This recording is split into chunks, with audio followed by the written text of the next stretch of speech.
Sitting ও local বাসের ধাঁধায় গণপরিবহনে যাতায়াত করতে গিয়ে বিড়ম্বনার শেষ নেই মানুষের। রাজধানীতে সিটিং বাস না চালানোর নতুন নিয়মে প্রায় সব বাসেই দাঁড় করিয়ে যাত্রী নেওয়া হচ্ছে, কিন্তু ভাড়া নেয়ার ক্ষেত্রে আগের নিয়ম চালু রেখেছে মালিক শ্রমিকরা, যা নিয়ে বাস চালক ও যাত্রীদের মধ্যে সৃষ্টি হচ্ছে দ্বন্দ্ব। আগে আমরা দিচ্ছি 14 টাকা করে কাকুলি, এখন চাই 18 টাকা। আমরা আগে যে ভাড়া দিচ্ছি এখন ওই ভাড়া দিচ্ছি। লোকাল পরে হওয়ার পর সিটিং বাড়িয়ে নিচ্ছে। ভাড়াটা কমানো দরকার, ভাড়াটা কমায় নাই, সে আগের ভাড়াই রাখতে আছে। সিটিং সার্ভিস ছিল তখন ছিল 25 টাকা, ঠিক এখন তো লোকাল হয়েছে, সিটিং পরও 25 টাকায় যাচ্ছে।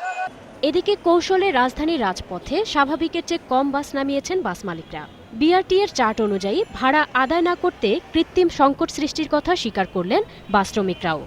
নতুন করে তো কোনো ভাড়ার চার্ট পায়নি, যে ভাড়া দিছে সেই ভাড়া অনুযায়ী যেমন আগে যে ভাড়া ছিল সেটাই কাটতেছে। প্যাসেঞ্জাররা তো বিআরটি চার্ট তো মানে না, আর উল্টা আমাদের ড্রাইভার স্টাফদের মারতিছে। গাড়ি বন্ধ করে দিচ্ছে, একমাত্র যাত্রীরা যে বিআরটিসি নির্ধারিত চার্ট ভাড়া যেটা নির্ধারিত করছে এই ভাড়াটা ঠিক মতন দেয় না। কৃত্রিম সংকটে ঘন্টার পর ঘন্টা দাঁড়িয়ে থেকেও বাস না পাওয়ায় ক্ষুব্ধ যাত্রীরা।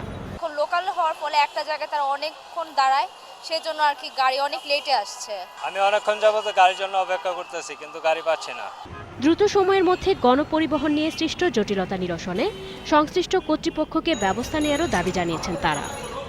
স্মৃতি মণ্ডল, 21 টেলিভিশন, ঢাকা।